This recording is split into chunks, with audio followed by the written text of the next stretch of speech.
Hey everyone, Jonathan and Molly here, and welcome back to Savoring the Magic, where we believe there is magic in the details. That's right. So today we are back in Animal Kingdom, and we are here to check out some ride tributes for rides that are technically no longer here. I don't know, guys. There's just been some name changes, and because the park isn't very old, there's not a lot of rides that are no longer here. So we're also going to be looking at just some general Easter eggs around Animal Kingdom. So come along with us on this excursion.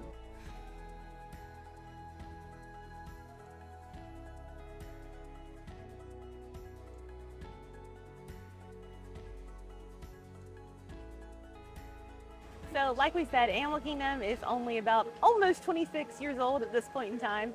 So not a lot of rides have closed, pretty much just Camp Mini Mickey at this point. But we did have an area that never came to be, like we talked about in our Animal Kingdom history video, and that is Beastly Kingdom. And so we have our little tribute to that up here. You know, the dragon area that never was, but sort of existed on Islands of Adventure. You didn't hear from me. Oh look, another future ride tribute. Kids say that you need to check this out before it goes extinct. Doo-doo. So to tip your waitress. So what better place to start than... What better place to start? Yeah. Yes. What better place to start than Dinoland, USA? Now that we've already cracked the joke about it not going to be here for much longer. But there are some cool little Easter eggs in here, specifically with Dinosaur, because whenever the park first opened, it was called Countdown to Extinction. If you don't remember that, it's because it wasn't like that for very long. But there are still nods to that inside the building. And just some general nods to like Animal Kingdom's opening date and all that kind of stuff. So we're gonna show you that now. And in case you're wondering why it's usually me on camera and Jonathan behind the camera, just go watch our Morocco video and that very up-close footage I got of Jonathan eating a dessert. That's why. That's why. We will be popping into Restaurantosaurus a little bit later for a Fantasia reference. Yes. But we have to wait for it to open. Yes. So we'll get to walk around this park and then come back to Dinoland, USA. Woo! Now that we're here, we can point out a few references in Dinoland, USA. First up is the street sign over here by Chester and Hester's. It's Route 498, a reference to April 1998, the month and year that Animal Kingdom opened.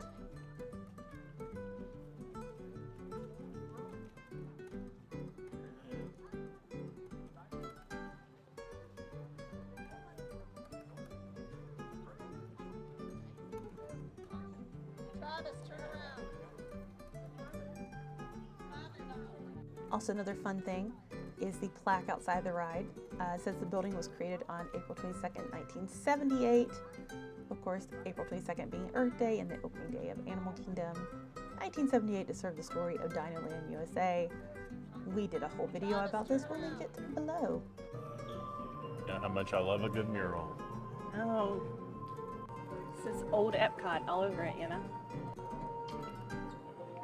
Just reminds Jonathan of Universe of Energy, that's all. That is true. Gone, but not forgotten. The big ride tribute here is to Countdown to Extinction. The ride did open with Animal Kingdom on April 22nd, 1998, but the attraction originally debuted with the name Countdown to Extinction. Whenever Disney released the movie Dinosaur in 2000, the name of the attraction was changed, and so this lettering on the loading area pays homage to its original name and its opening date. CTX being Countdown to Extinction, AK98 being Animal Kingdom 1998.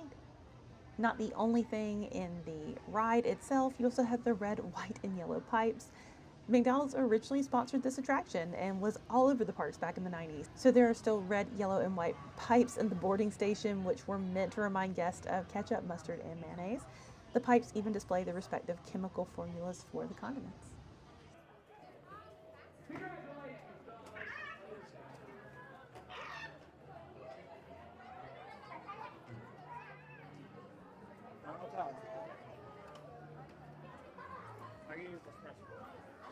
Gotta love a Kevin interaction. I'm sorry. Gotta love Kevin. So we have finished up on Dinosaur, which we've ridden, I don't know, about 75 times in the last 2 months. I think I'm just like prepping myself for when it's not going to be there anymore. I know, we keep trying to make the most of it, to be Yeah. honest. Although one thing I am excited about whenever it inevitably becomes Indiana Jones, probably, is maybe some of that show building will actually be lit. Because there's just a lot of that that's still just darkness. Very dark. Yes, you were just riding in darkness for periods of time. Yes. But now that we have finished that, there are some things in Asia, but we're going to come back to it because, or well, let me rephrase that. We think there's some things in Asia. Fun thing about doing these videos, sometimes you don't know whether things are still here or not. Correct. So, but the line for Kilimanjaro Safaris is getting longer, so we are headed to Africa first. And yeah, hopefully we'll be able to show off some stuff from in there. At least the previous iteration of that ride. Yes. Okay. Hopefully. Yes. So, since we're already walking that way anyway, let's just talk. Let's chat. So, whenever that ride first opened, it had a poaching storyline to it. It's like now it's great, right? You have all the information about the animals, and you still had all that back then, but you also had this really traumatizing story about a baby elephant being stolen by poachers after they've killed its mother. Yeah. The thing is, in the 90s, it felt totally normal for that to be a storyline, by the way. And you were super invested, right, in finding this elephant. That's true. So the mother's name was Big Red, and the baby was Lil Red. And yeah, there's supposed to be nods to that still in the ride. So, sorry, there's a bird just flying in our path. There's always a bird. Animal Kingdom. So yeah, let's go see if we can find these references to the storyline that we both loved, actually, as kids. So.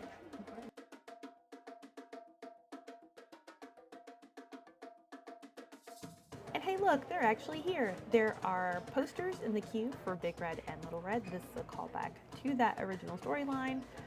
There are also different warnings about poachers. Also goes back to the original storyline. And then at the end of the safari, at the warden's cabin, is a Jeep with a license plate L1LR3D.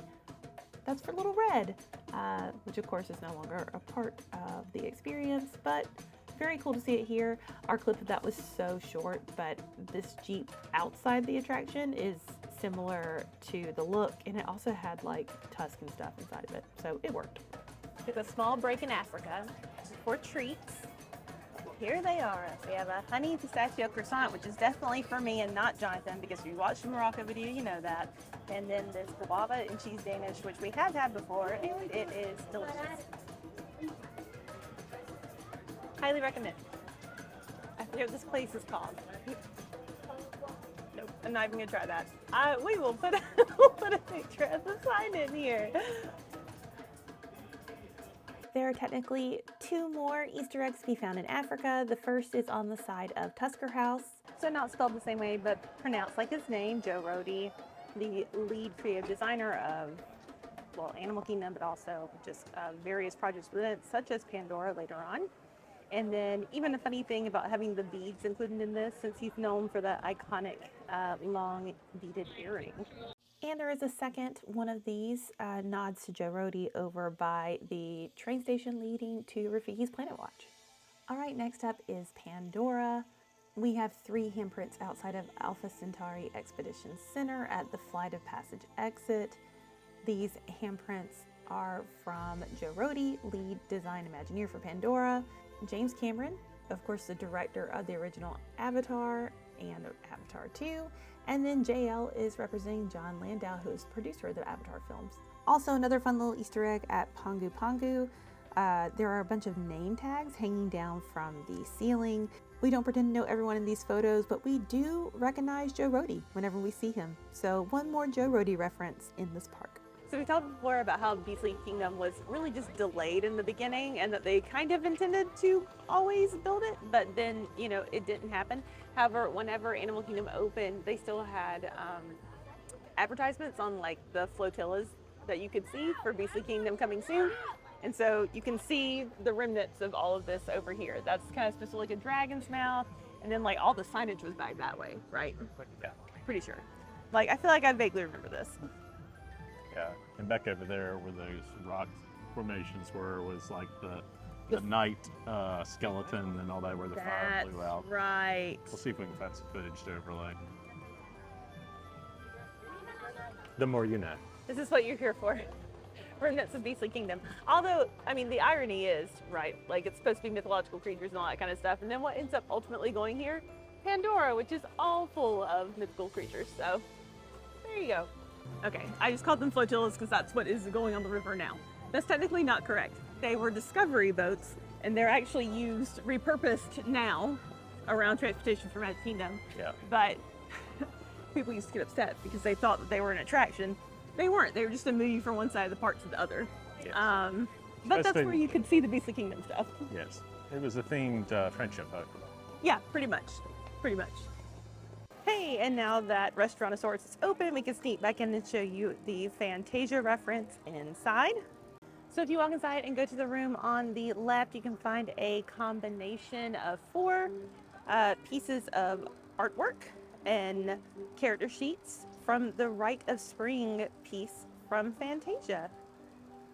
So, for those of you who don't remember, showdown between the Tyrannosaurus Rex and the Stegosaurus. It all fits. It all fits. And it's a nice reference to a classic Disney film here in Dinoland, USA. So fun fact, we did try to look in Asia for the tributes that we had listed. Could not find any of them. So here is some really cool footage of Asia as we move to our outro. So thanks for joining us on today's excursion. Have you ever noticed some of these tributes before? If so, comment, let us know what was your favorite one. We'd love to know. That's right. If you enjoyed the video, be sure to like, comment, subscribe. Really helps us out. We have videos coming out every week. But until next time, Keep savoring the magic.